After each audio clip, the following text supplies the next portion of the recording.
Lukas pasal 11 ayat 37. Demikian bunyi firman Tuhan. Yesus mengecam orang-orang Farisi dan ahli-ahli Taurat.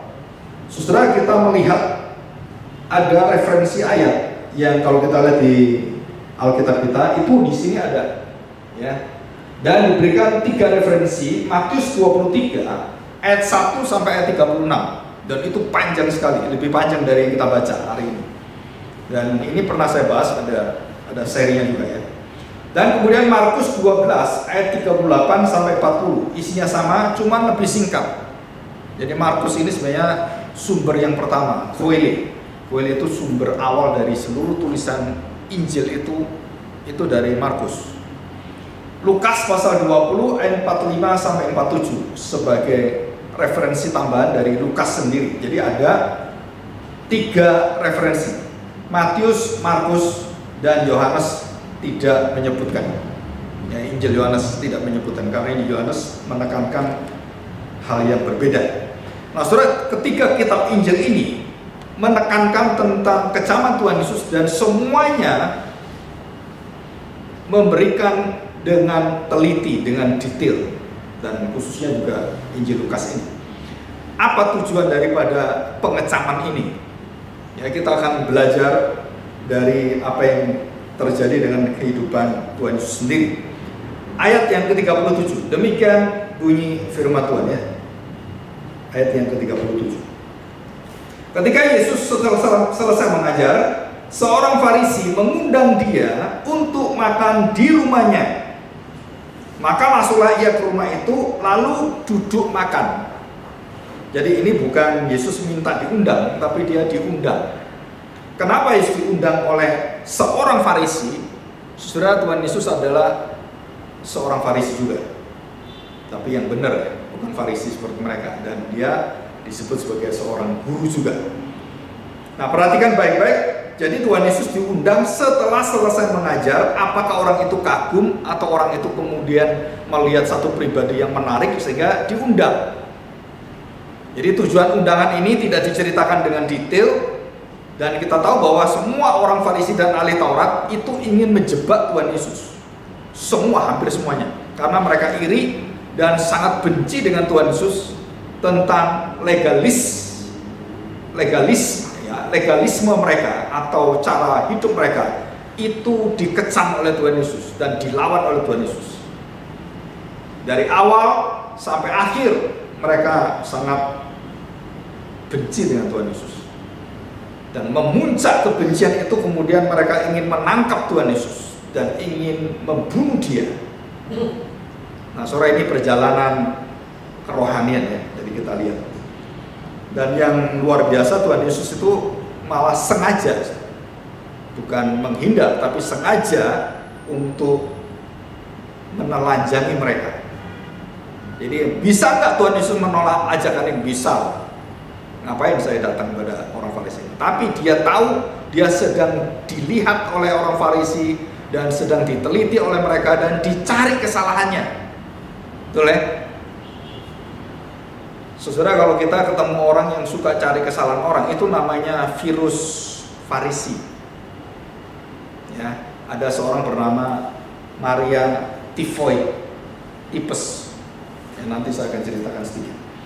Ya, setelah ini, PowerPoint yang dulu. Nah, perhatikan saudara, saya akan bacakan ayat yang ke-38. Orang Farisi itu melihat hal itu dan ia heran. Kenapa? Tuhan Yesus masuk rumah itu lalu duduk makan. Dan tidak ada ritual Farisinya. Oh, sebagai pendeta itu kamu kalau makan ya berdoa dulu, pendeta. Masa pendeta makan nggak berdoa? Apalagi doanya cuma sebentar. Wah, pendeta ini nggak serius. Pendetanya itu harus panjang. Namanya pendeta itu doa itu yang serius, yang panjang. Kepanjangan juga jangan panjang-panjang gitu kan. Jadi saudara, kita tuh sedang hyperkids. Hypo itu artinya dibawa, diarahkan, dikendalikan. Kemunafikan itu bahasa Inggris itu hypocrites. Dalam bahasa Yunani juga hypokrites atau krino atau krine. Apa arti krine? Saudara, itu adalah dinilai. Dari bahasa aslinya itu dihakimi sebenarnya. Ya, krino itu hakim. Dihakimi.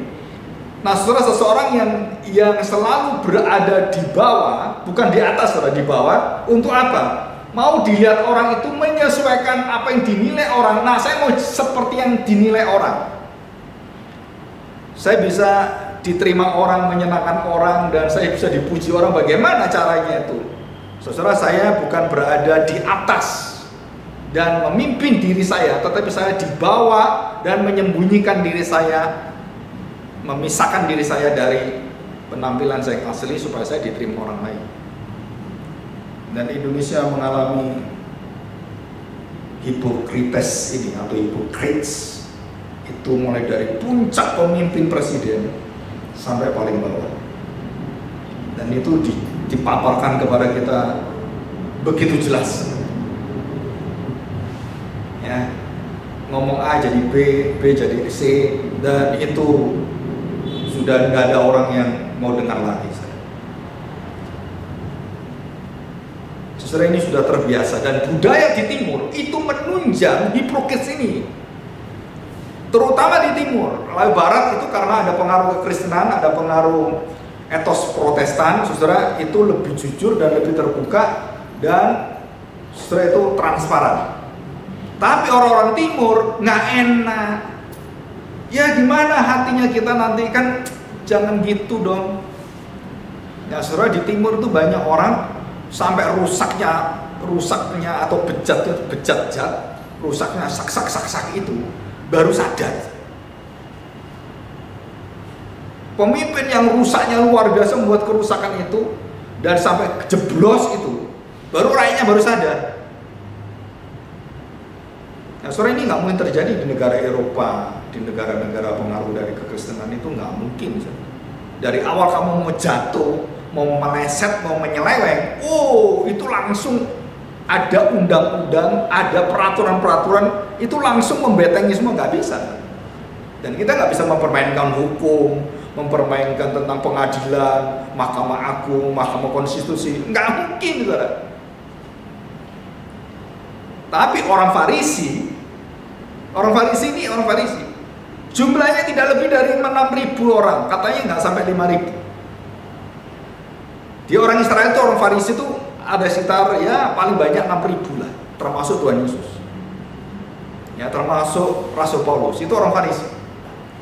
Tapi 6.000 orang ini menguasai seluruh tatanan, aturan, ritual, legalisme, semua kebudayaan Yahudi. Mereka pegang semua. Seluruh aturan itu yang ngecek itu orang Farisi. Kalau kebenaran Tauratnya, pengajarannya itu ahli Taurat, tapi hidupnya itu orang Farisi. Jadi orang Farisi itu sudah terbiasa menilai orang, melihat orang ini benar nggak benar, itu orang Farisi. Hipokrites. Nah, karena dia menilai orang, dan waktu dia menilai orang, dia lupa nilai dirinya sendiri. Orang nilai orang itu pasti lupa nilai diri sendiri. Kenapa? Ya karena Tuhan Yesus mengatakan kalimat yang begitu jelas bagi kita. Selumbar di mata orang lain kamu bisa lihat, kalau di matamu kamu bisa lihat. Atau istilah bahasa syariahnya, pohon di matamu itu, ada pohon di matamu, balok itu kan kayu pohon. Tapi selumbar yang seperti ya kotoran kecil itu kan, selumbar itu bisa kita lihat. Setelah Tuhan Yesus waktu menyatakan banyak pengajaran, itu menyatakan kebobrokan, kehancuran daripada manusia sebenarnya. Jadi Tuhan Yesus kalau mengajar itu sedang memperbaiki, bukan memperbaiki seperti kita masuk ke bengkel. Oh ini banyak gembos di pompa. Oh ini peleknya mencong, kemudian diketok magic blitar gitu kan, terus kemudian lurus kembali kan. Saudara, bukan gitu. Di dalam kerohanian Kristen itu yang dimulai adalah perubahan hati. Tanpa bermuara dari hati, saudara, tidak ada perubahan yang sejati. jika kita tidak diubah Tuhan dari hati kita, saudara, apa yang kita lakukan nanti adalah semuanya penuh dengan apa? Dengan sandiwara, berakting di bawah nilai orang, berakting di bawah penilaian orang. Wah, bagaimana? Oh, jangan gitu, Pak, yakin. Dan semuanya kita menjadi orang yang tidak menjadi diri sendiri, ya, karena kondisi A, B, C, situasi A, dan kita menjadi orang yang asing bagi diri kita sendiri. Saudara-saudara percaya seorang pendeta itu pernah disurvei, ya, dia berada di tempat yang umum dan berada di tempat yang paling suci, yang kudus, atau tanda petik maha kudus. Apa itu? Waktu berjaman kudus, bajunya pun, jubahnya pun, dan semuanya ornamen itu kan, wah, itu sangat kudus, ya kan? Pakai jubah, pakai stola, dan kemudian ada lambangnya, dan ada emasnya, terus ada perjamuan kudusnya. Kalau orang Katolik ada bau-baunya, semuanya itu lengkap. Saudara tahu, waktu disurvei itu tahun sekitar 90-an, ya, sampai sekitar, ya, mungkin sekitar 5 tahun. Saudara, banyak pendeta atau para pemimpin gereja itu waktu berada memimpin, mereka tidak merasa menjadi dirinya sendiri. Kenapa? Karena tuntutan jemaat. Ada seorang pendeta datang, Pak, Bapak rambutnya udah panjang, sir. Jemaat itu kan kadang-kadang aneh-aneh, sir. Sampai rambut pun diperhatiin. Kuku kita itu, kuku itu panjang sedikit, Pak, Bapak laki-laki, jangan panjang-panjang. Mau rambut, mau kuku, mau matanya ada merah-merah sedikit, oh, Bapak kurang tidur ya. Pendeta nggak boleh kurang tidur. Saudara, semua dinilai semua. Kayak kita itu di akuarium gitu. Dan saking jengkelnya pendeta ini karena rambut dia potong gundul, saudara. Dia masuk gundul. Semua jemaatnya heran. Bapak suka tinju ya? Kenapa? Karena petinju yang hebat itu gundul semua. Mark Tyson gitu kan. Terus bagaimana caranya supaya saya ini jadi diri saya sendiri? Orang A, B, dari A, B, C, semua beda semua, saudara. Jadi saya berperan apa? Kenapa saya gundul? Ya karena supaya orang nggak tanya. Jadi sebenarnya saya nggak seneng gundul, tapi karena ya orang daripada tanya rambutnya panjang, gundul aja kan, nggak panjang-panjang gundul kan, beres kan? Nggak terima juga jemaatnya. Jadi pendeta ini salahnya apa? Ngikuti pendapat orang, ngikuti semua apa yang dilihat orang, dan dia nggak bisa menjadi dirinya sendiri.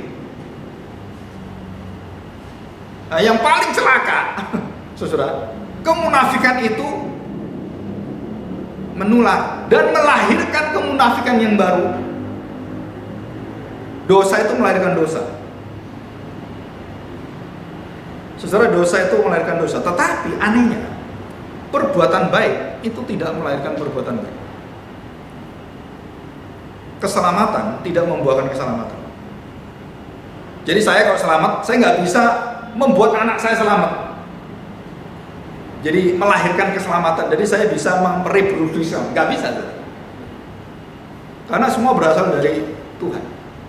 Tapi kalau dosa itu dia bisa merambat, dia bisa terus-menerus, dan semakin hari dosa semakin berdosa-dosa. Seorang anak kecil belajar menutup kesalahan dari kecil, ya.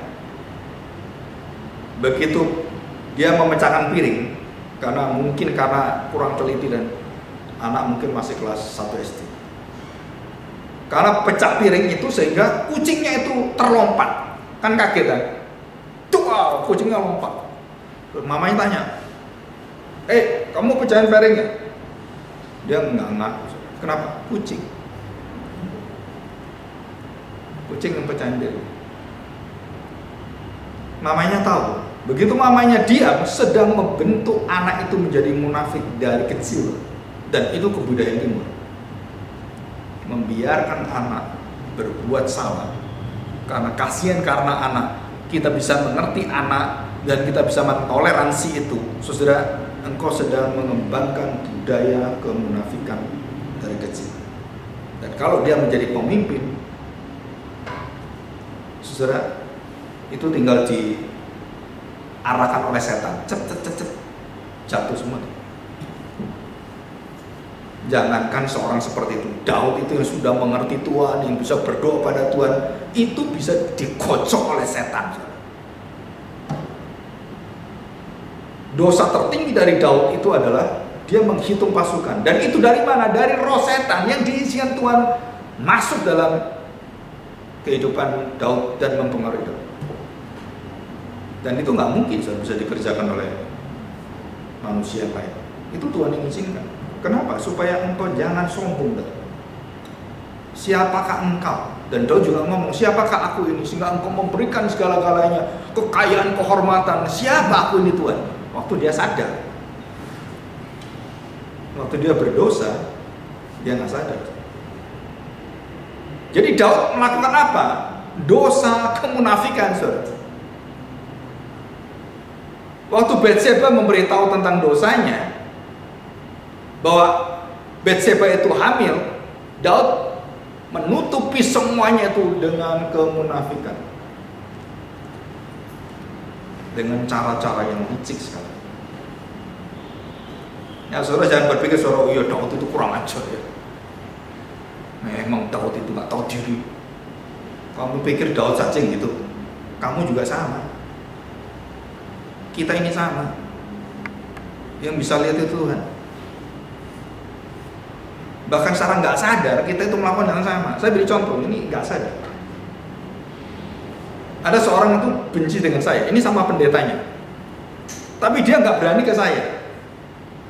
Terus dia cubitin anak saya. Bukan cubit gemes, Bro. Sampai anak saya itu lapor ke saya. Saya dicubit itu. Dan udah diberitahu gini-gini, masih cubit terus. Setiap ketemu itu cubit. Nggak mungkin dia senang seperti itu. Dia bukan senang, dia sedang berkelakuan munafik. Seolah-olah senang tapi dia jiwit. Itu kurang ajarnya sekali. Dan saya pernah datang ke orang itu dan saya beritahu. Dan mulai dari saat itu, wah saudara, itu perang rohani di gereja itu. Dan saya berkali-kali melihat seorang hamba Tuhan, seorang majelis waktu diberitahu dosanya, itu langsung musuhi terus. Dan sampai akhir, itu musuh terus. Tapi wajahnya di depan kita kayaknya baik, di belakang nggak bisa. Saudara. Kenapa saya harus beritahu kan? Karena engkau sudah melakukan dosa yang dibenci oleh Tuhan. Di muka saya tertawa-tertawa, di belakang caci maki saya. Saudara, itu kemunafikan. Orang bisa menghormati kamu, wah kamu luar biasa, pelayananmu hebat sekali, dan kamu sampai pensiun. Saudara, orang nggak ada yang tahu. Tapi yang kita yang tahu bagaimana dosa orang itu dan kemunafikannya. Saudara, kita berdoa pada Tuhan. Kenapa? Yang bisa mengubahkan hati hamba Tuhan ini hanya Tuhan. Tapi sebagai hamba Tuhan, saya memperingatkan dia. Waktu saya memperingatkan dia, apakah salah jika saya menegur kamu dengan kasih dan kamu memusuhi saya? Saudara, itu yang berat sekali. Termasuk Tuhan Yesus. Waktu menegur orang Farisi ini, kamu tuh tak undang, kamu negur saya. Yang diundang itu menghormati yang mengundang, jangan tegur-tegur gitu. Bagi Tuhan Yesus nggak ada. Makanya saudara, kalau saudara lihat orang-orang reform, Puritan itu kadang-kadang kakunya luar biasa dan tegasnya luar biasa. Itu bukan karena buat main-main, bukan. Karena dia tahu apa itu kebenaran. Dan itu menyakitkan, saudara. Dan dia tahu resikonya apa menegakkan kebenaran itu. Resikonya ya mati. Resikonya ya dia tidak disenangi orang banyak. Itu resiko. Kamu mau disenangi Tuhan atau disenangi manusia? Nah, perhatikan ya. Dikatakan dia duduk terus makan. Dilihat loh, makan duduk makan kok nggak berdoa. Orang Farisi ini melihat itu dan heran dia. Kok ada ya orang Farisi, guru, makan nggak berdoa?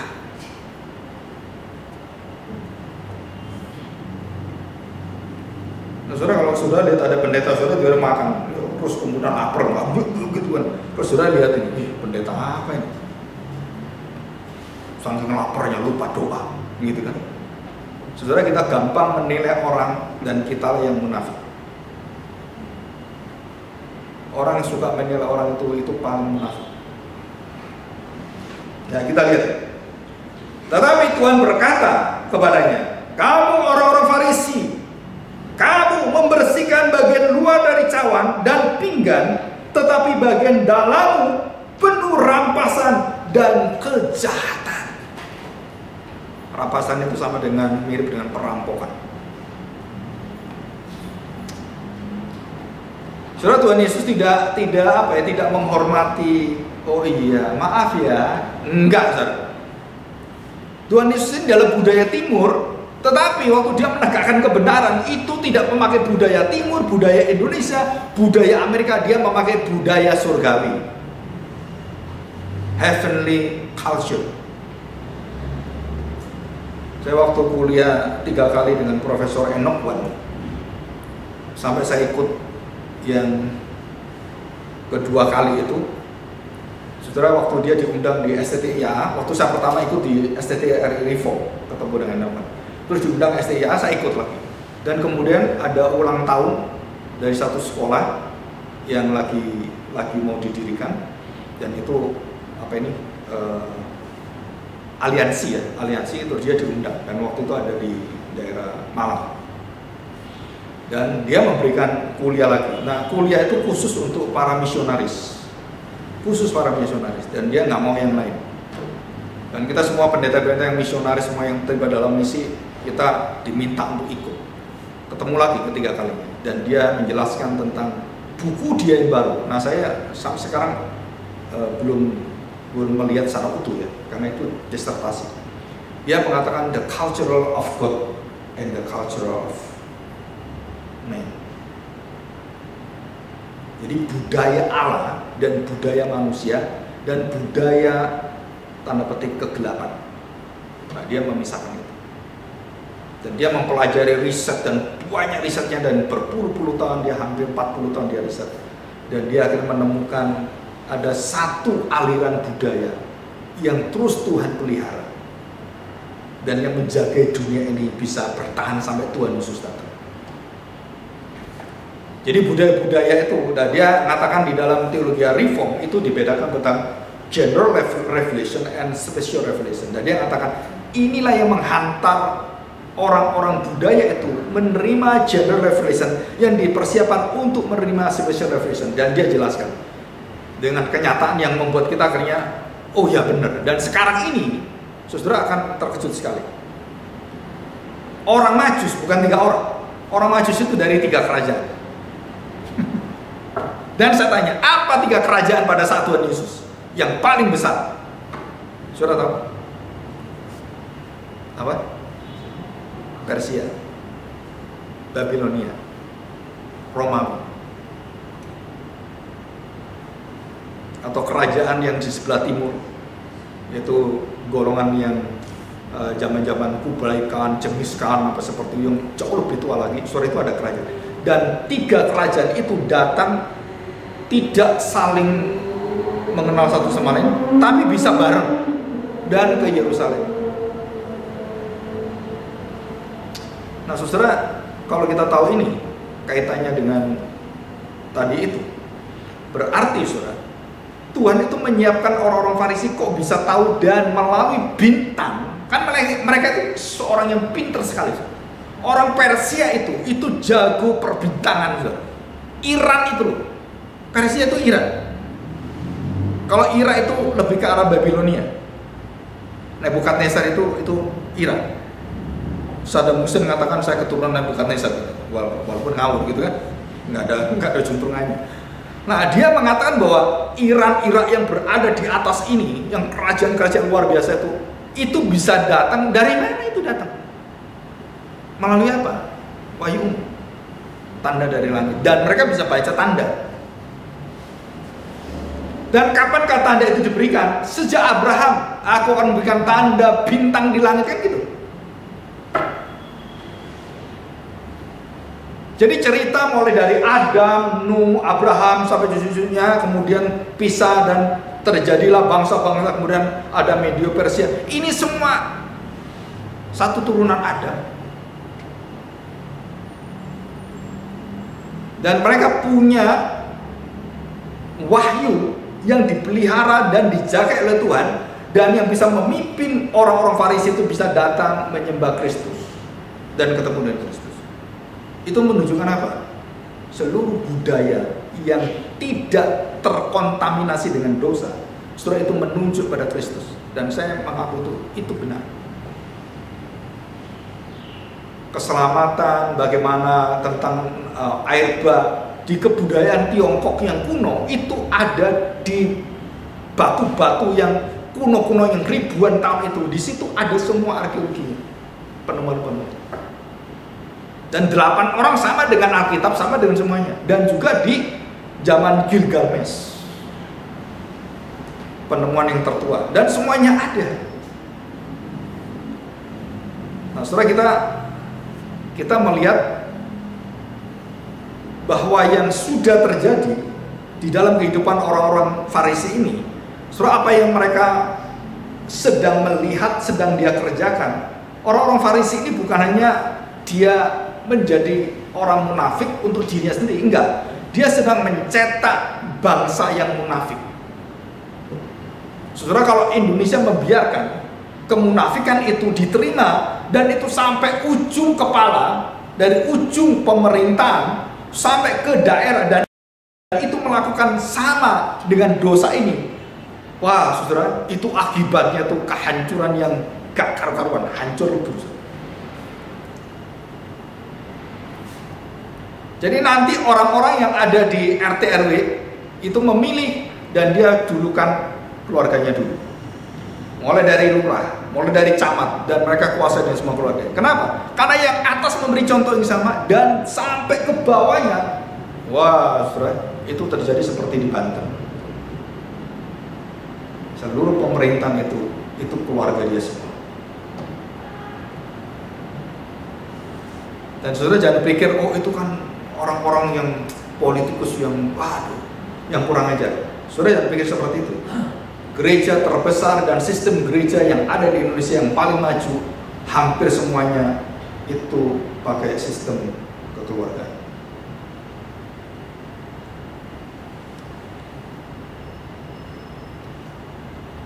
Sampai saya pernah dengar ada seorang pendeta, anaknya nggak dijadiin pendeta, istrinya itu marah mau bunuh diri. Kamu keterlaluan, anakmu tuh sekolah gini, nggak bisa. Kenapa? Dia belum teruji, harus diuji dulu. Anakmu udah lulus ini, dia belum pernah melayani, dia harus melayani. Dia sudah melayani di Amerika, nggak bisa, di Indonesia beda dengan Amerika. Wah gitu kan, akhirnya malam-malam, udahlah gitu. Kalau kamu nggak mau lakuin, tak tinggal kamu hari ini. Kita pisah.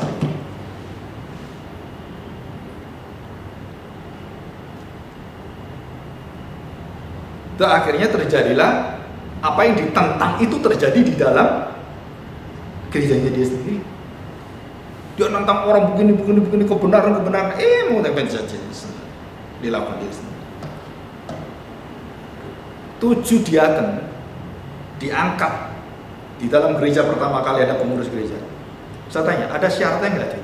Saudaramu, emakmu, nenek lu, papamu, ada?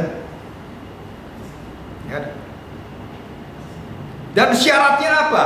Penuh dengan firman Tuhan, penuh dengan Roh Kudus, cinta firman Tuhan, orang-orang yang mendahulukan Tuhan, dan itu di atas, dan tidak ada persyaratan kaya, ganteng, cantik, kita kenal, nggak ada. Nggak ada satupun yang berkaitan dengan budaya, nggak ada. Semuanya berkaitan dengan kekuatan firman Tuhan. Nah, kalau gereja tidak melakukan ini, ya, gereja kalau tidak melakukan ini dan meninggalkan prinsip-prinsip ini, yang terjadi apa? Saudara sedang mencetak orang-orang seperti orang Farisi dan ahli Taurat.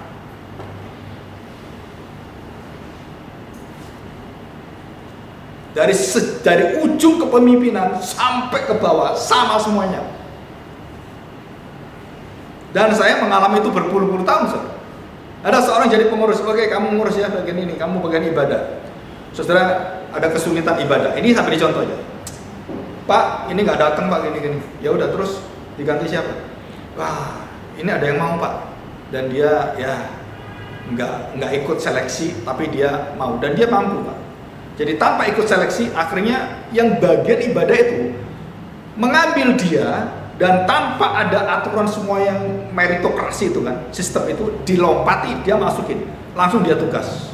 Dan semua orang yang berada di bawah, yang ikut ujian-ujian dan kemudian sulitnya luar biasa, tiba-tiba dia di atas, tek gitu kan. Karena saya gembala sidang, dua orang datang ke saya, Pak, ini dari mana kok dia bisa tiba-tiba datang? Kita kenal aja enggak? Ya karena nggak ada yang datang, karena liturgisnya waktu datang dan orang ini bisa, kayak kita minta tolong orang ini masuk ke dalam. Ya nggak boleh gitu dong. Gitu kan? Dan saya beritahu, dan kalian satupun nggak ada satupun yang datang, nggak ada satupun, dan orang ini sebagai penolong kita. Dan saya beritahu, itu hanya pengecualian sekali. Setelah itu, you masuk dalam sistem. Puk.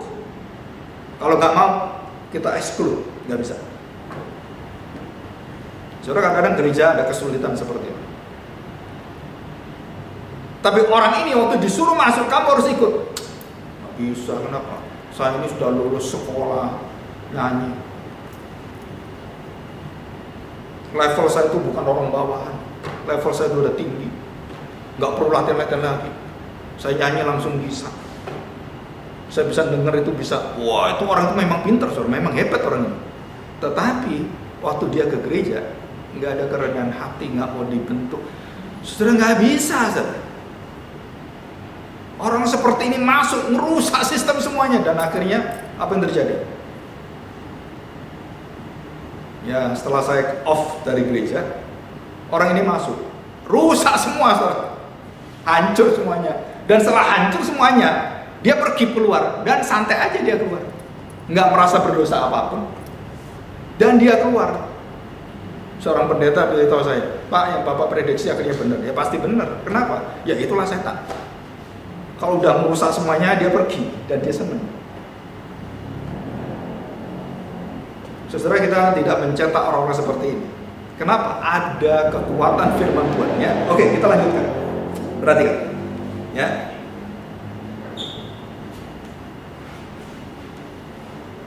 Sebentar ya. Saya lihat.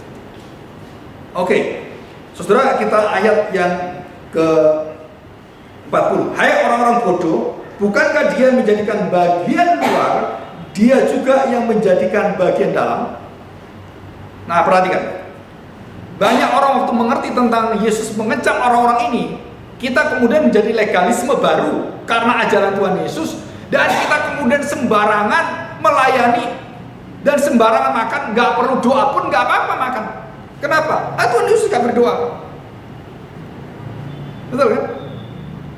Kan boleh. Setelah orang-orang Jerman itu waktu reformasi, setelah 100 tahun reformasi, Jerman itu hancur luar biasa karena pengaruh dari Lutheran, yang legalisme Lutheran. Apa yang hancur luar biasa? Mereka merasakan satu doktrin yang sangat bagus, tapi kalau disalah ngerti, itu menghina sekali. Grace menjadi disgrace. Apa itu? Kan saya udah dipilih Tuhan. Mau melakukan ini, mau rokokan kayak, mau minum kayak, mau berzina kayak, kan saya dipilih Tuhan. Kan Tuhan gak pernah pilih saya salah. Dan kalaupun saya kemudian, ya namanya orang kan bisa salah kan, bisa berdosa. Ya saya datang pada Tuhan, saya berdoa, bertobat, kan Tuhan terima saya. Nah saudara, itu grace menjadi disgrace.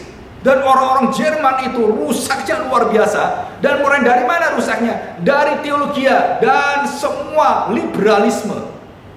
Alkitab yang akhirnya menjadi ateisme, itu dimulai dengan siapa? Dengan orang-orang mengerti, ahli-ahli Taurat, orang Farisi yang ada dan di mana lahir dari reformasi. Saudara jangan pikir profesor liberal itu mulai dari mana? Dari reformasi yang salah.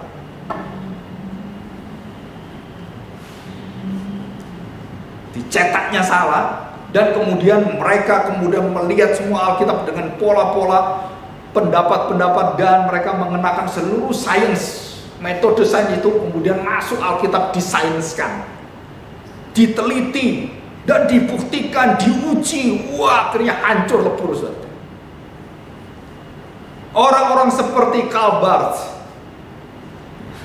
Paul Tillich, saudara, ini tokoh-tokoh yang punya doktor itu bukan satu, doktornya itu bisa 3 sampai 4. Tapi mereka itu akhirnya membuang Kristus, dan mereka tidak percaya pada Allah lagi. Padahal mereka doktor teologi, mereka pendeta juga. Dan banyak orang sulit terima ini di timur, tapi di barat udah biasa. Di timur, waduh, geger. Ya, ini satu pemikiran yang kita harus hati-hati. Ya, oke, kita lihat. Perhatikan baik-baik, dikatakan oleh Tuhan Yesus yang menjadikan bagian luar juga menjadikan bagian dalam. Jadi bagian luar dan bagian dalam itu tidak boleh dipisah. Jadi artinya apa? Seseorang yang melakukan buah yang baik itu pohonnya pasti baik. Nggak ada buah baik pohonnya jahat, nggak ada. Nah, banyak orang ngomong seperti ini, ya, kepada kita gitu. Orang Kristen itu dari kecil Kristen gini-gini jadi besar-besar, wih, akhirnya jadi koruptor. Itu orang bukan Kristen, dari kecil itu bajingan. Kemudian dia tuh sungguh-sungguh belajar, kemudian dia menjadi orang yang dipakai, kemudian masuk ke pemerintahan. Wah, dia sekarang menjadi kepala KPK dan nangkep orang Kristen yang kurang ajar itu. Saya tanya ya, ini perkara agama atau perkara dosa manusia? Sesungguhnya tidak ada kaitan agama, nggak ada kaitan agama. Dan dari agama kita dinilai, oh ini pemimpin KPK itu orang Islam dan koruptornya orang Kristen. Mau malu-malu ini. Kan beberapa terakhir banyak yang Kristen dan Katolik yang korupsi. Dan mereka bukan orang biasa, kadang-kadang pinter sekali.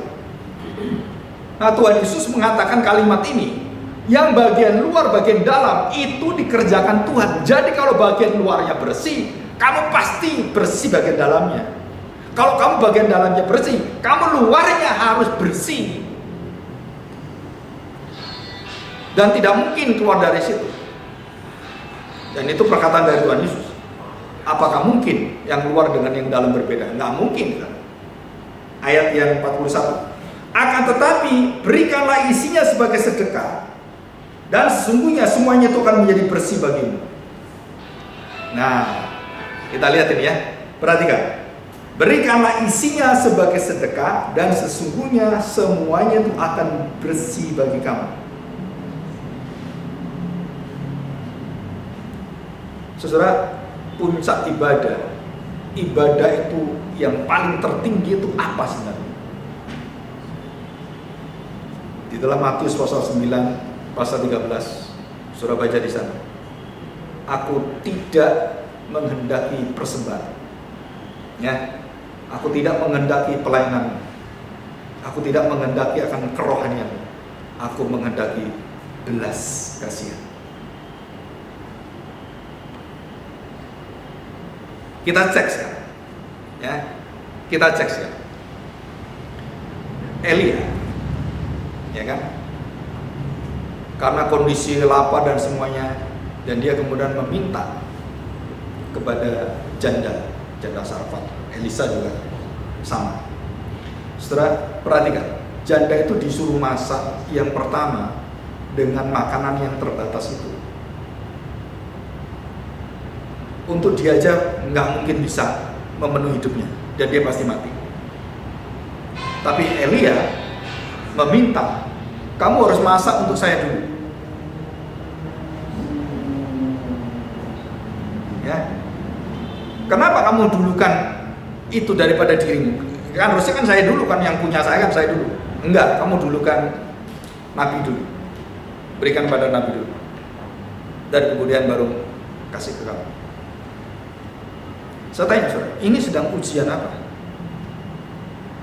Kalau seseorang itu bagian dalamnya itu betul-betul dalam yang baik, dia pasti keluarnya baik. Kalau dia dalamnya seperti Yudas, omongannya, wah ini uang ini foya-foya. Kenapa? Itu kalau dikumpulkan bisa untuk bantu orang miskin, orang-orang yang kelaparan. Kan bagus. Sok kelihatannya begitu rohani. Tapi dalam hatinya dia mau merampas itu semua. Ini hati orang Farisi, Yudas itu. Hati brengsek, bobrok. Dia di mukanya dia ngomong apa? Rohaninya luar biasa, tapi motivasi di dalamnya, saudara tahu? Dia mau ngambil itu semuanya. Dan Tuhan Yesus mengatakan kalimat itu kepada orang-orang ahli Farisi dan Notal. Ini setelah ini. Dia mengatakan, banyak orang sakit, ya kan? Banyak janda-janda yang ada di Israel, tapi janda dari Sarfat yang dipakai Tuhan. Banyak orang sakit kusta yang ada di Israel, di Yahudi.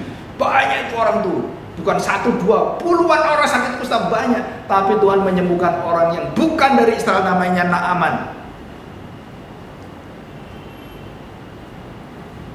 Saudara tahu kenapa Tuhan Yesus ngomong seperti ini? Karena bangsa ini nggak punya belas kasihan. Dan belas kasihan itu adalah yang akan meruntuhkan seluruh kemunafikan. Saudara belajar kalimat Tuhan Yesus. Apa yang membuat kemunafikan itu hancur lebur dan bisa diberantas sampai seakar-akarnya? Kalimat ini dari Tuhan Yesus. Isinya sebagai sedekah, sebagai rasa belas kasihan tertinggi. Waktu dia dengan orang kaya, pemuda kaya, kamu mau sempurna? Oh ya, Taurat. Oh, aku sudah tahu. Dari kecil aku sudah Taurat. Aku sudah lakukan semuanya. Dari 1 hukum pertama sampai 10, saya tahu semuanya. Dan Tuhan Yesus mengatakan, kamu mau sempurna? Dan dia tidak mau melakukan Taurat, bukan. Kamu mau sempurna, karena sempurnalah kamu bisa masuk kerajaan Allah. Tapi melakukan Taurat, kamu nggak akan bisa sempurna. Dan pemuda itu bertanya, kurang apa saya? Dan Tuhan Yesus mengatakan satu kalimat, langsung dia runtuh. Apa kalimatnya? Seluruh kekayaan itu yang kamu miliki itu jual dan suruh kasih siapa? Berikan pada fakir miskin. Saudara, dalam Galatia pasal 2, saudara baca di sana, persyaratan seorang rasul yang tertinggi adalah berbelas kasihan. Jadi kenapa bisa ada dosa munafik yang begitu bobrok, rusaknya luar biasa? Karena dalam hatinya nggak ada belas kasihan, nggak ada kemurahan dari Tuhan, dan tidak ada mendahulukan Tuhan. Dan berhentilah kamu, dan kamu stop melayani dirimu, kamu stop semuanya, dan hartamu semua yang mengunggulkan engkau, yang memposting diri kamu itu, semua itu berhenti semuanya, dan berikan pada Tuhan. Tinggikan nama Tuhan, berikan persembahan pada Tuhan, tenagamu, waktumu semuanya. Dia langsung lepas.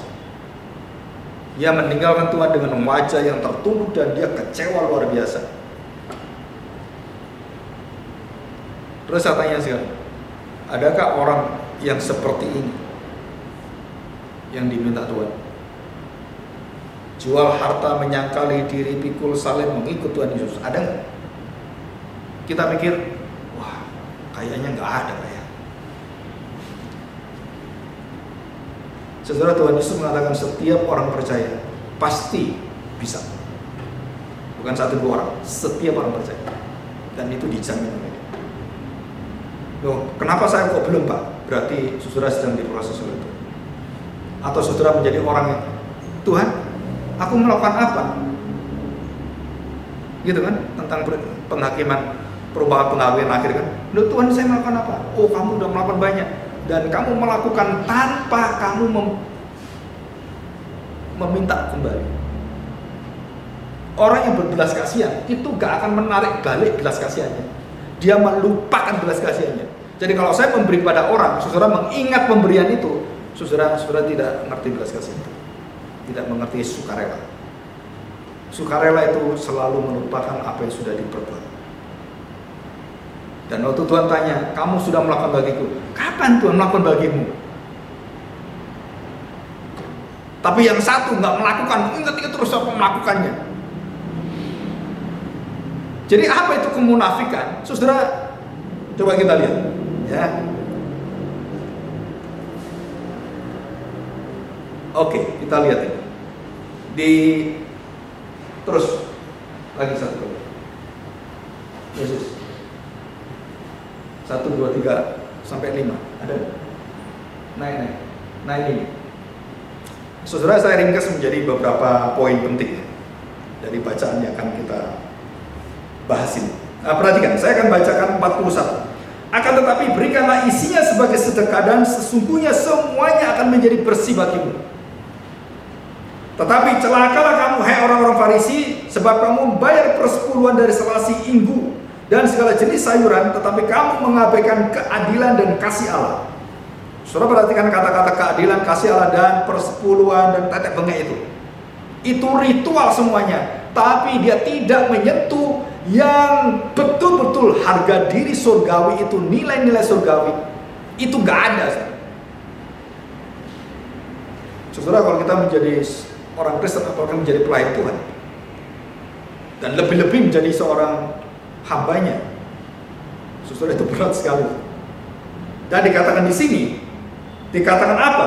Kamu bisa memberikan persepuluhan tetapi mengabaikan keadilan dan kasih Allah. Yang satu harus dilakukan, yang lain jangan diabaikan. Ya, tidak ada pengabaian. Celakalah kamu, hai orang-orang Farisi, sebab kamu duduk di tempat terdepan di rumah ibadah dan suka menerima penghormatan di pasar. Celakalah kamu, sebab kamu semua sama seperti kubur yang tidak memakai tanda. Orang-orang berjalan di atasnya tidak mengetahuinya, karena kamu sengaja tidak kamu kasih. Jadi orang melanggar itu, lewati kuburan-kuburan itu nggak mikir ada kuburan, dan mereka merasa, oh ini ada jalan yang menolong saya. Tapi di dalamnya itu, hatimu itu seperti tulang belulang busuk itu. Nah, saudara, ahli Taurat datang pada dia. Seorang dari ahli Taurat itu menjawab dan berkata kepadanya, Guru, dengan berkata demikian engkau menghina kami juga. Jadi kalau main karambol itu kecetok sana, kecetok sini, kena sini gitu. Jadi Tuhan Yesus itu waktu negor ini, dia hantam sana, hantam ini, kena semua. Itu cara Tuhan Yesus mengajar dan menegur. Jadi berkata pada satu orang, kenanya semua, semuanya. Ya kan? Itu namanya menyindir. Ya, teologi sindiran. Nah, perhatikan, tetapi yang menjawab, celakalah kamu juga ahli-ahli Taurat, sebab kamu meletakkan beban-beban yang tak terpikul pada orang, tetapi kamu sendiri tidak menyentuh beban itu dengan satu jari pun. Celakalah kamu, sebab kamu membangun makam nabi, tetapi nenek moyangmu telah membunuh mereka. 50%, hampir separuh nabi itu dibinasakan, dibunuh. Ya, istilahnya orang itu dicincang, dipenggal kepalanya, dihukum dan disiksa sampai mati. Semua itu nabi itu mati di Yerusalem. Sebagian besar mati di Yerusalem. Dan Yesus juga sama di Yerusalem. Diadili di Yerusalem. Dan siapa yang mengadili? Orang Farisi dan ahli Taurat. Nah, saudara, kita lihat. Saudara, nilai-nilai ini jangan pernah ada dalam hidup kita. Yang pertama, lebih peduli tradisi daripada kebenaran firman Tuhan. Jangan ngomong gitu, ya dia ini orang tua. Kita jangan nyindir hati dia. Apalagi kalau ada yang ngomong sama, Pak, kalau bisa jangan sindir ini Pak, bagian ini Pak. Kenapa? Nanti orang kaya itu keluar dari gereja kita. Kalau orang kaya keluar dari gereja kita, yang nanggung gereja siapa Pak? Betul. Jadi akhirnya kita menjadi hipokrit di bawah penilaian orang. Bukan kebenaran. Dan kita ini punya muka ini udah jadi muka berapa kan? Dasar muka kita. Tahu dasar muka? Mukanya 10. Seperti rawannya juga kan. Yang kedua, saudara lebih memperhatikan kemurnian lahiriah daripada batiniah. Menilai orang itu dari penampakannya, dari kegiatannya, dari kelakuannya, tapi nggak pernah lihat dalam dari hatinya. Bagaimana saya bisa melihat hatinya? Saudara, kalau kamu nggak kenal nggak bisa. Kamu harus kenal dekat baru tahu hatinya. Betul. Ada orang lihat, waduh brewok, ngomongnya kasar, waduh takut saya. Ada seorang cewek teman saya waktu kuliah. Terus suatu hari dikasih undangan ya. Datang. Gung, datang ya. Ngapain? Aku mau kawin. Kapan pacarannya kamu? Kok kawin? Ini kawin. Kapan? Sabtu ini. Waduh. Terus baca ya. Kaget saya baca. Disebut apa? Harry. Loh, ini Harry ini kan yang pernah kamu lolo itu. Malu dia. Kenapa? Yang brewok itu, yang menakutkan itu. Loh, kok bisa jadi suamimu? Hatinya lembut ya Pak. Kalau ngomong itu memang kasar dia.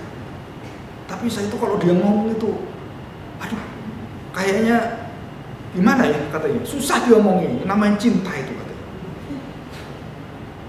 Jadi kelihatannya brewoken, suaranya besar, tapi dia tuh lembut tuh Pak hatinya. Apalagi orangnya ada agak-agak hitam ya kan? Orang lihat kan, serem gitu kan. Ya dia juga pertama gitu, tapi setelah kenalan, hatinya tuh baik sekali. Bisa ngerti dia, waduh, cocok misalnya dengan dia. Ya. Yang kedua, suruh perhatian. Mereka melihat hal-hal yang selalu dilihat orang, dinilai orang, dan bukan yang dinilai oleh Tuhan. Termasuk penampilan. Saudara, penampilan para bintang K-pop, berapa banyak ribuan anak-anak kita yang akhirnya memperbaiki wajahnya, operasi wajahnya karena ingin seperti itu, memoles dirinya. Saudara, perdagangan yang tertinggi, industri yang tidak pernah bisa usang dan miskin adalah kosmetik. Semua runtuh, tambang runtuh, pabrik runtuh, makanan runtuh, kosmetik nggak runtuh-runtuh. Saudara. Yang kedua adalah rokok, nggak pernah runtuh. Kenapa? Mulai dari ujung sampai ujung, mulai dari para pemimpin agama sampai tukang beca, pemulung. Bayangkan saudara, saya kalau dengan istri jalan gitu kan, saya lihat ada pemulung yang hidupnya tuh damai saudara. Kenapa? Bawa karung, dia merokok, damai hatinya. Jadi mulung untuk apa? Untuk menikmati hidup. Orang kerja setengah mati, sakit. Pemulung ini kehujanan, masih bisa rokokan. Dari ujung bawah itu sampai ujung akhir rokok semuanya. Sampai kapan rokok itu bangkrut? Gak akan bangkrut. Apalagi dilegalisir oleh lembaga agama. Itu nggak apa-apa, nggak najis. Kenapa? Itu adalah sama seperti kita minum, kita makan, kebutuhan kita. Hancurlah kita. Nah itu Ustaz. Tapi di bidang lain nggak boleh. Ini harus menurut syarat agama saya. Itu orang Farisi. Dan itu sangat menakutkan. Kita lihat Titus pasal 1. Coba kita baca ya. Titus pasal 1. Ayat yang ke-16. Perhatikan. Saya bacakan ayat 15. Bagi orang suci, semuanya suci. makan, minum, apapun, saudara, semua suci, saudara. Nggak ada bedanya. Nggak ada yang dinamakan muka topeng. Oh, kalau di gereja topengnya ini, ini pendeta topeng saya. Kalau di luar, topeng saya itu seorang pedagang.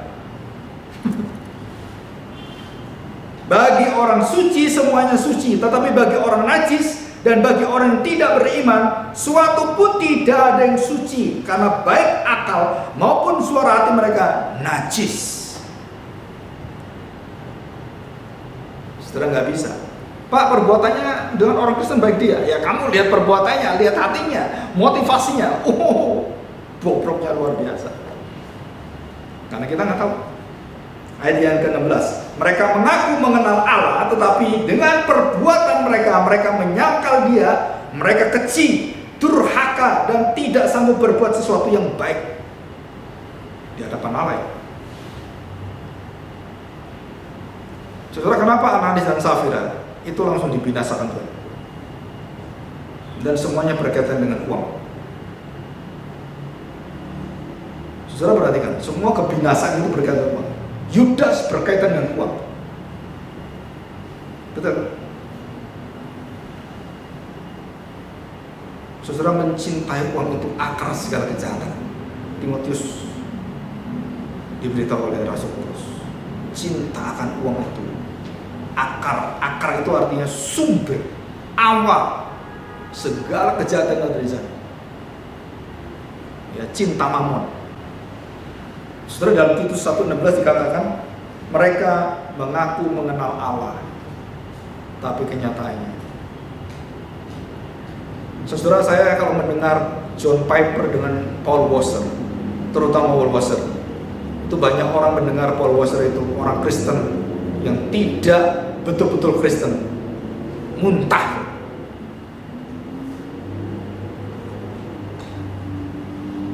Muak. Dan saya nggak pernah lihat ada seorang yang ngomong itu begitu jujur, begitu tulus, begitu polos itu seperti Paul Washer. Saya baru tahu beberapa waktu yang lalu, beberapa 2 tahun yang lalu, John Piper itu anaknya bobroknya luar biasa. Jadi ateis. John Piper itu pendeta yang luar biasa dihormati di Yerusalem Baptist Church. Tapi anaknya itu rusak dan menentang papanya, menghina Kristus Yesus. Anaknya sendiri, anaknya John Piper. Sampai John MacArthur mengatakan, kamu itu nggak layak John Piper jadi pendeta, berhenti jadi pendeta. Itu John MacArthur, sama-sama orang reformnya, sama-sama orang yang sangat mencintai teologi Puritan. Tapi waktu Paul Washer berbicara, saudara, itu jauh lebih terbuka, lebih nggak ada kebencian antar pendeta, nggak ada. Dia ngomong firman Tuhan, yang ngomong, yang mengadili sami mawon. John MacArthur menghina John Piper, kamu sama munafiknya dengan anak John Piper. Apa hakmu mengadili orang? Di bawah pengadilan, di bawah penilaian, dan kamu waktu menilai, wah kayak saya dengan anak saya baik semuanya. Kamu belum tahu rasanya jika Tuhan mengizinkan kerusakan itu ada dalam keluargamu. Terus kemudian ada perceraian, ada perpisahan dengan anak, ada anak yang murtad, durhaka. Saudara, kita nggak pernah tahu itu. Yang kita sok rohani, kamu nggak bisa nih, udah nggak dipakai. Saudara, kalau Tuhan melakukan itu, Daud udah nggak akan dipakai jadi raja. Salomo nggak akan diteruskan jadi raja. Sampai terakhir Daud Salomo jadi raja sampai terakhir. Dengan dosa-dosanya semua. Tuhan bukan orang munafik, Tuhan tahu siapa kamu. Tapi kita ini yang selalu menilai orang seperti John MacArthur itu. Dia lupa kemunafikan dirinya. Saudara, waktu Ravi Zacharias dinyatakan jatuh dalam dosa seksual, seluruh dunia perteologian Kristen gempar. Dan waktu saksi-saksi itu ditanya, diinterogasi, diinvestigasi semuanya, dan itu terjadi lebih daripada 20 tahun. Jadi Ravi Zacharias punya penyakit seksual itu sudah dari sejak muda.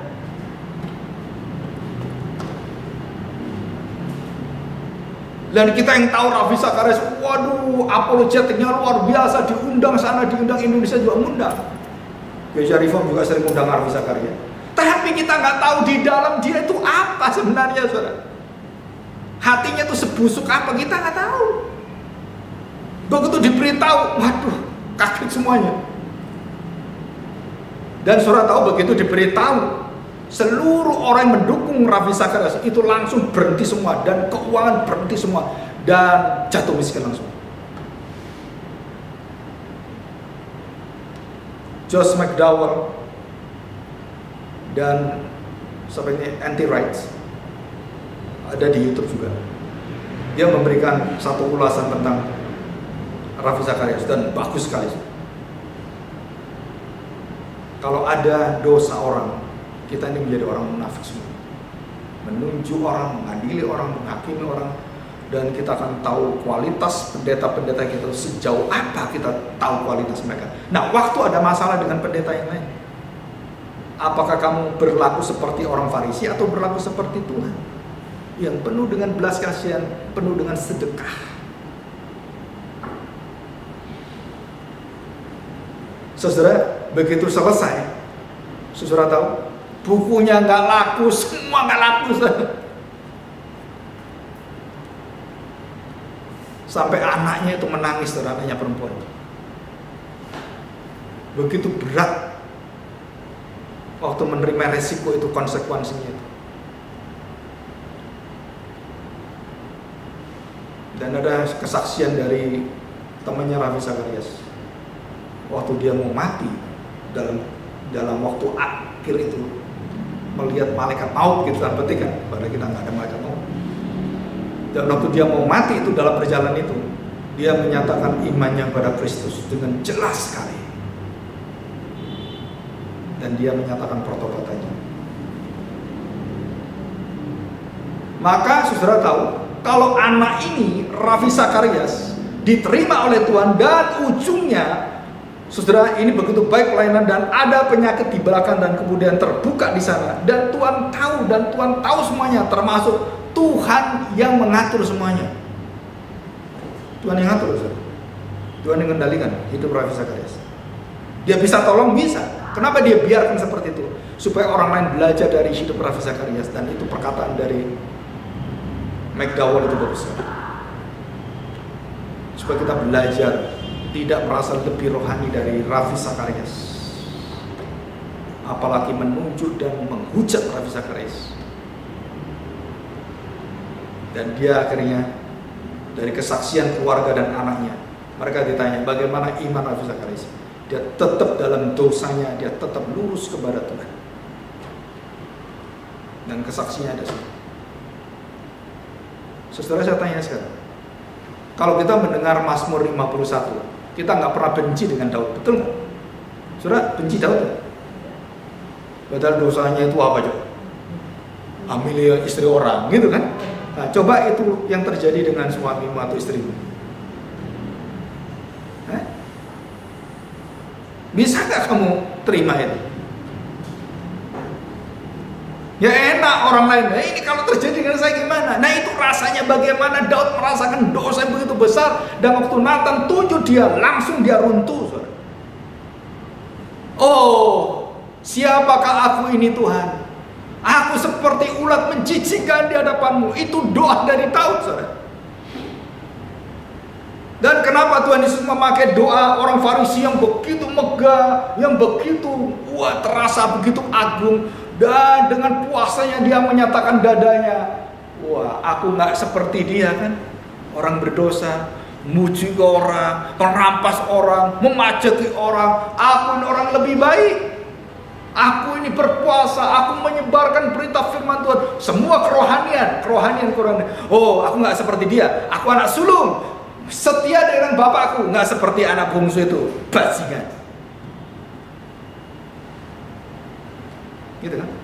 Dan Tuhan Yesus katakan pada orang itu, siapa yang diterima Tuhan? Pemungut cukai yang memukul dadanya, atau seorang yang rohani tinggi ini, yang boasting, self-boasting, memposting diri. Dan kita tahu jawabannya. Dan Tuhan beritahu jawabannya. Tuhan terima orang berdosa.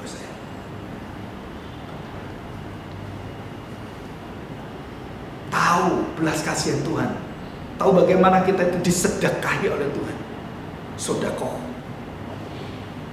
Saudara, tanpa belas kasihan Tuhan, nggak ada orang bisa layak berdiri di hadapan Tuhan. Nah, Tuhan Yesus lihat, kamu itu tahu nggak? Kamu itu fungsinya harusnya kamu tolong rakyatmu. Kamu jangan peres dia. Kamu ngomong perpuluhan. Kamu merampas duitnya orang. Kamu seolah-olah perpuluhan. Nih perpuluhan. Padahal kamu peras duitnya orang. Itu bukan perpuluhan. Itu ngerampok kamu.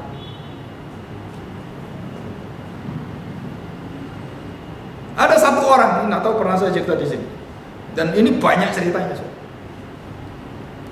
Seorang yang kaya sekali. Dia melihat ya pendetanya itu begitu, waduh, begitu baik gitu. Tapi saudara, pada waktu itu dia berada di satu di Singapura, satu di New York. Saudara, waktu melihat itu, istri pendeta itu dengan anaknya dan dengan keluarga sedang apa? Belanja di tempat-tempat yang begitu mewah dan barang-barang mahal di sana.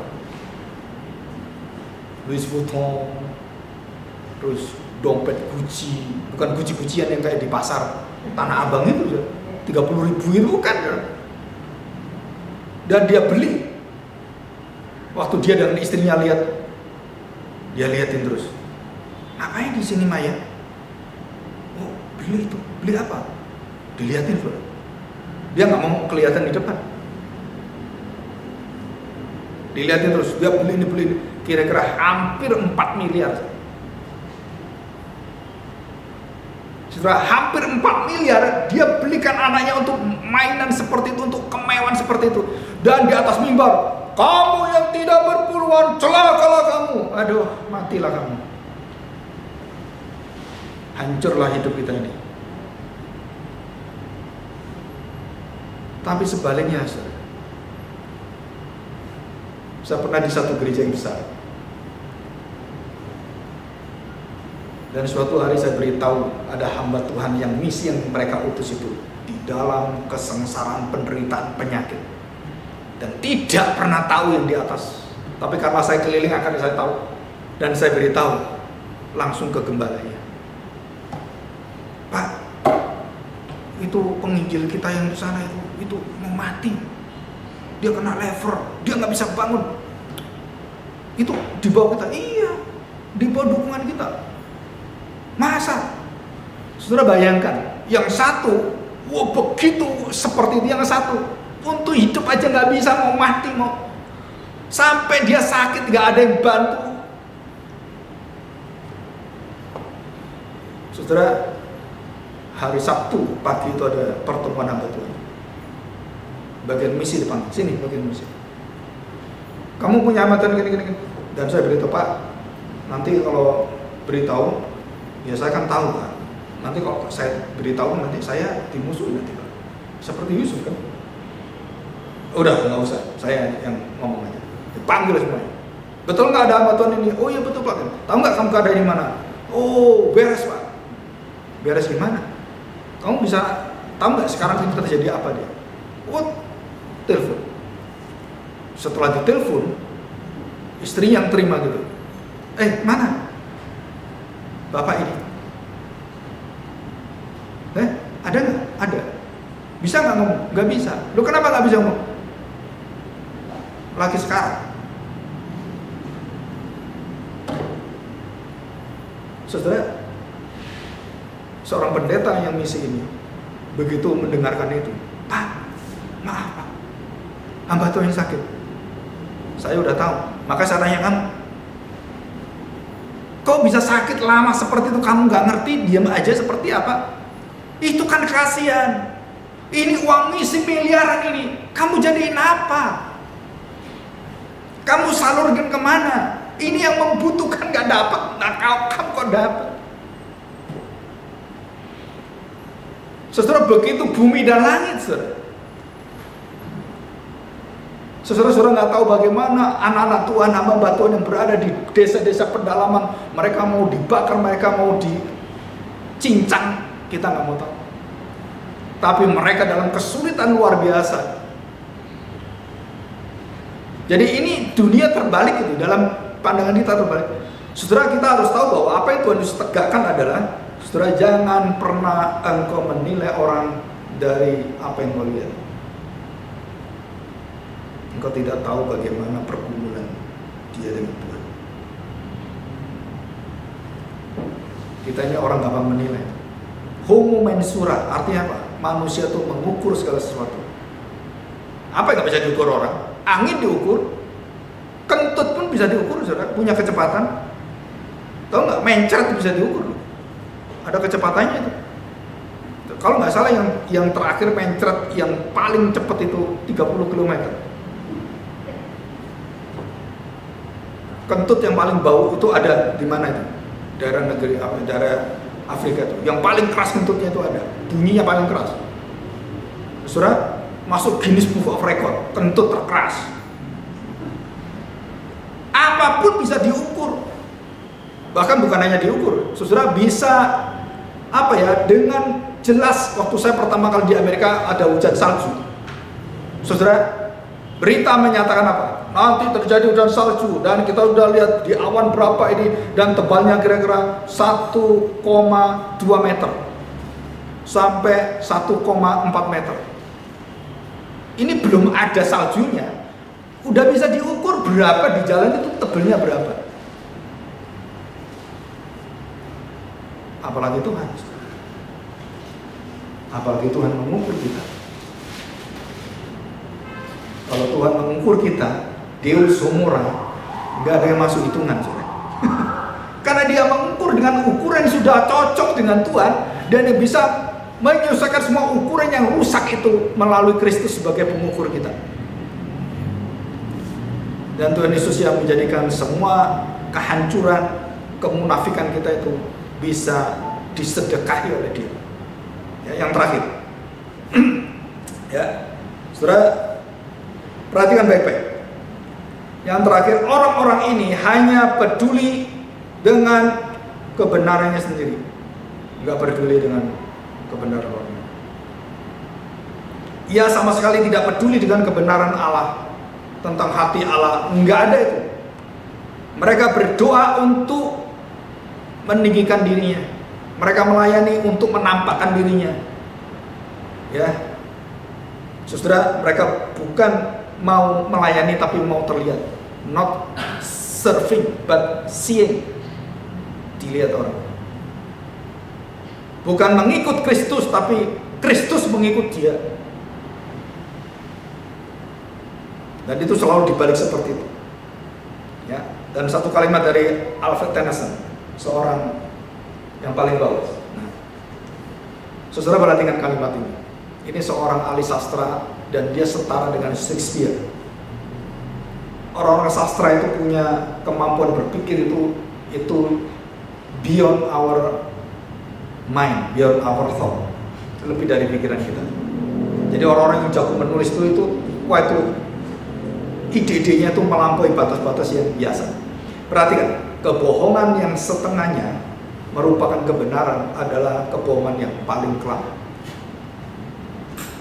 Kebohongan yang sepenuhnya bohong merupakan kebohongan yang dapat dihadapi. Nah, saudara, kalau bohongnya sepenuh-penuhnya bohong, itu lebih gampang. Detektor liar, mesin detektor liar itu kalau bohong, betul-betul bohong, tidak langsung tahu. Tapi kalau dia bisa mempermainkan dirinya, jiwanya, wah, itu nggak terdeteksi.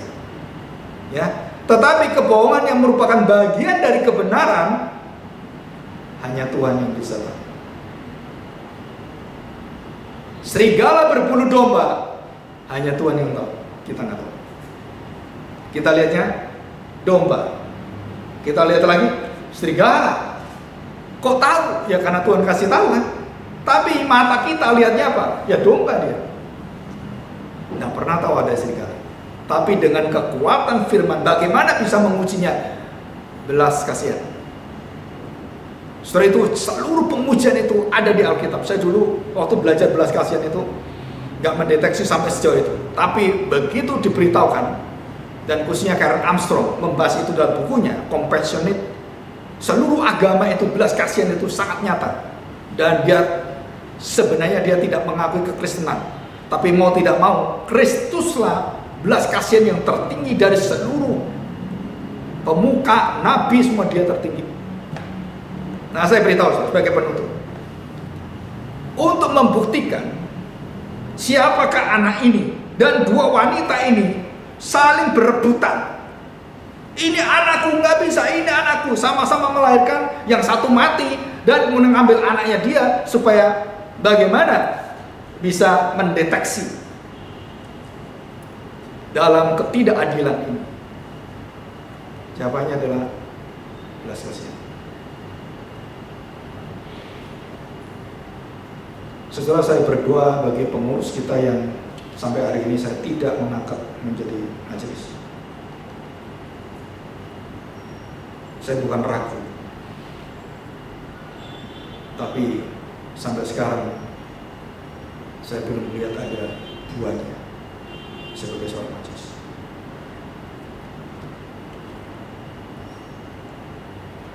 Kita masih berkutat dengan kehidupan kita sendiri, masih berjuang untuk diri kita sendiri, dan tidak pernah memikirkan orang lain. Saudara nggak bisa seperti itu. Melayani itu selalu memperhatikan, mendahulukan orang lain. Kalau kamu berpusat pada dirimu sendiri, sampai kiamat masuk neraka pun engkau nggak tahu engkau anak Tuhan atau bukan. Tapi belas kasihan. Dan waktu Salomo tahu dua ibu ini bertengkar, mengaku ini anaknya, sama-sama habis melahirkan, siapa yang paling benar? Kalau sekarang enak, saudara, tes DNA, nah enak kan beres tes. Oh, saudara, kamu nggak bisa, kamu yang bohong, masuk penjara gitu kan? Dulu nggak ada tes DNA, bahkan tes darah pun nggak ada, saudara. Tes wajah gimana, bayi wajahnya gimana wajahnya gitu kan? Cocok dengan bapaknya atau ibunya, gimana bayi, susah, saudara. Pakai metode apapun susah. Tapi Salomo diberi hikmat oleh Tuhan. Gimana hikmatnya? Ambil pedang. Pedang untuk perang. Kenapa? Untuk menghakimi. Ya, ini cara saya. Ambil pedang dan beritahu ibu, kamu rebutan. Oke, supaya nggak rebutan, aku ambil pedang. Ya, Bu, yang A, Bu, yang B, aku beritahu. Kan mau rebutan, jangan rebutan, tak bagi dua, gimana? Tak belah jadi dua. Dan di situ waktu Salomo mengatakan, menegakkan keadilan ilahi, aku akan membunuh anak ini dan aku akan berikan mayatnya pada kamu separuh-separuh. Dan siapa yang punya belas kasihan, dialah punya anak itu.